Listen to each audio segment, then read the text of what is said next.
apa yang menjadi penghalang rezeki kita. Dan bagaimana cara kita menyingkirkan tuh penghalang rezeki tersebut.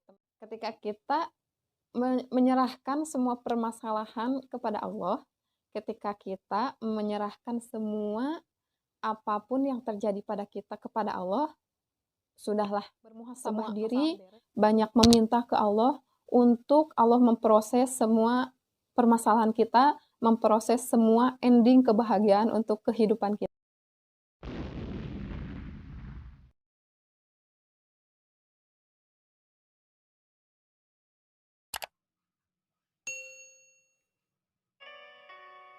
Assalamualaikum warahmatullahi wabarakatuh.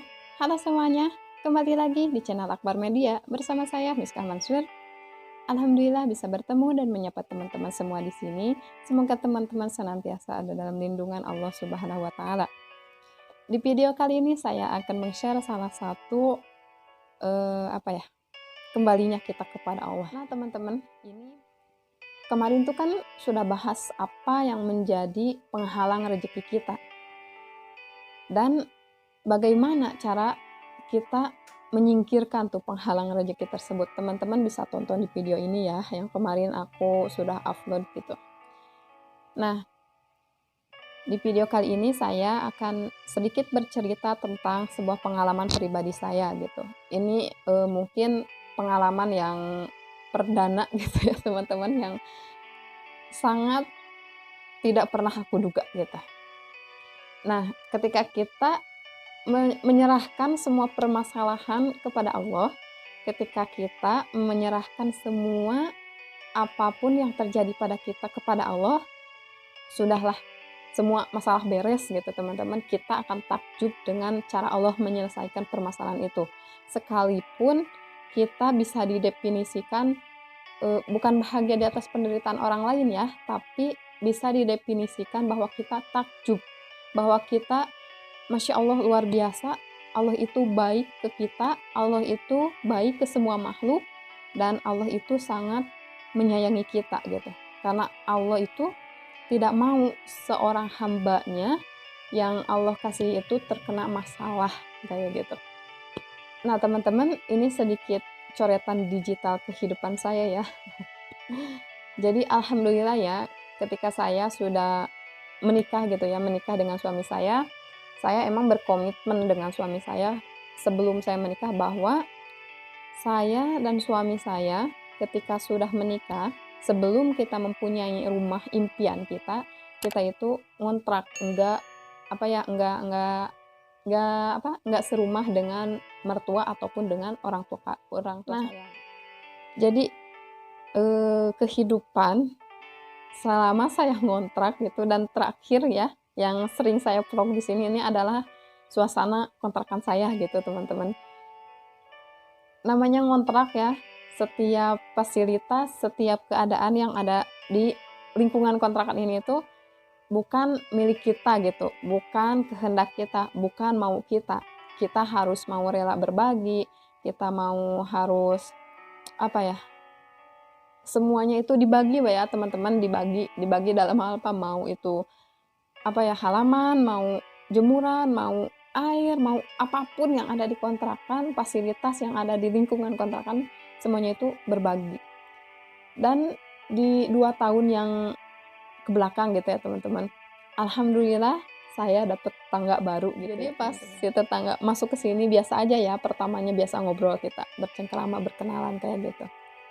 Setelah 2 minggu ya, kalau nggak salah 2 minggu itu, entah unsur iri, entah unsur apa gitu ya, saya juga tidak ngerti, dengan bencinya beliau kepada saya gitu, dengan jijiknya mungkin beliau melihat saya gitu teman-teman.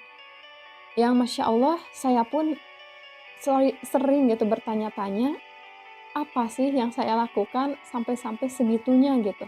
Sampai-sampai beliau itu mencaci saya, menyebut saya dengan hal-hal kotor kayak gitu teman-teman. Dan beliau selalu bilang ke saya itu gak suka ke Anda kayak gitu. Saya itu gak suka dengan perilaku Anda. Saya itu gak suka dengan cara Anda hidup kayak gitu.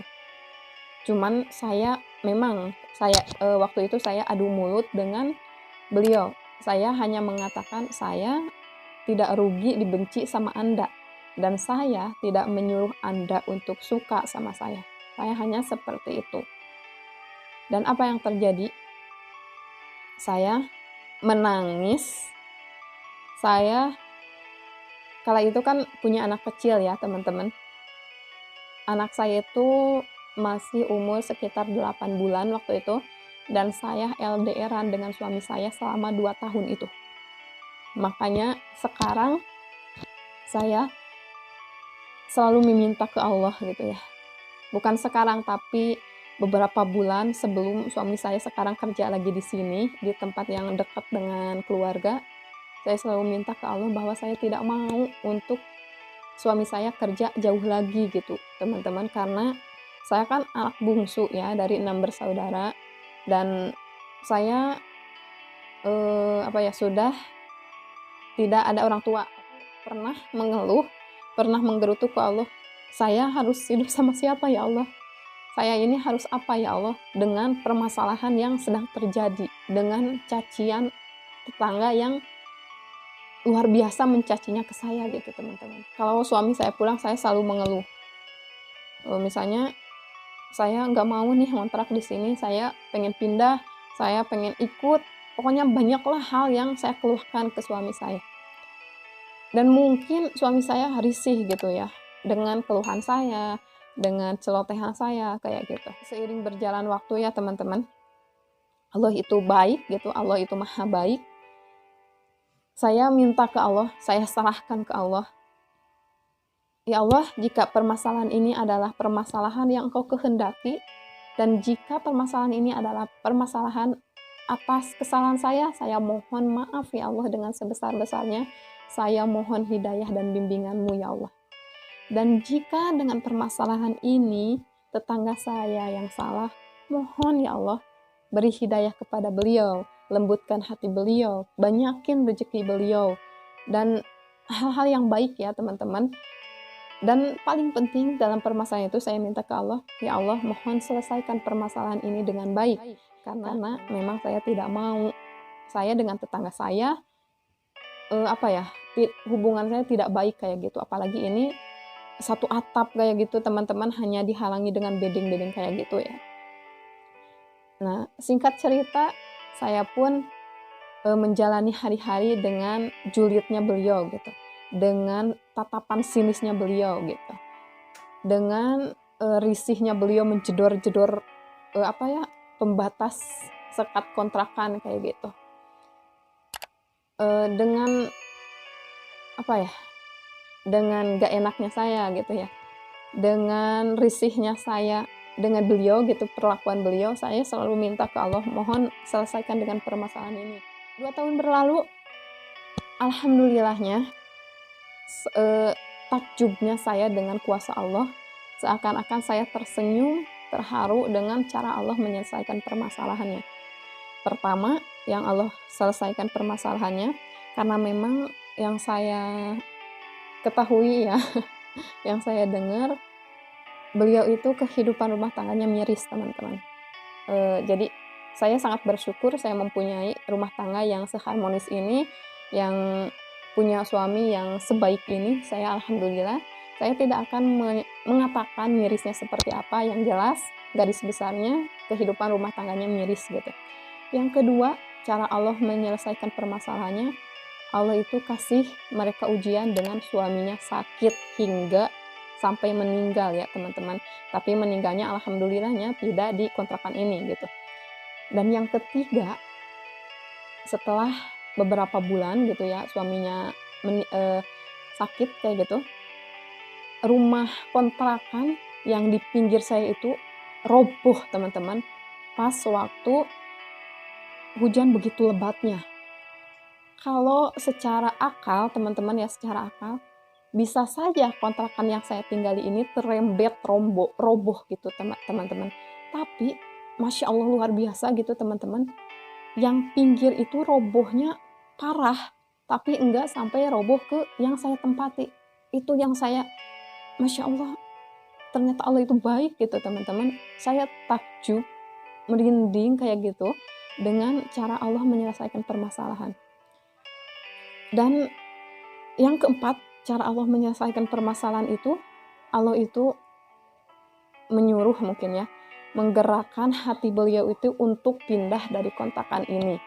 Dan endingnya, saya bukan bahagia di atas penderitaan orang lain, tapi saya bahagia dan takjub dengan cara Allah menyelesaikan permasalahan. Setelah beliau pindah nih dari kontrakan ini, ya Allah, Masya Allah luar biasa, hati saya, pikiran saya merasa tenang aja gitu teman-teman. Nggak ada bayang-bayang dijulitin tetangga, nggak ada bayang-bayang bahwa saya pernah melakukan salah kepada beliau.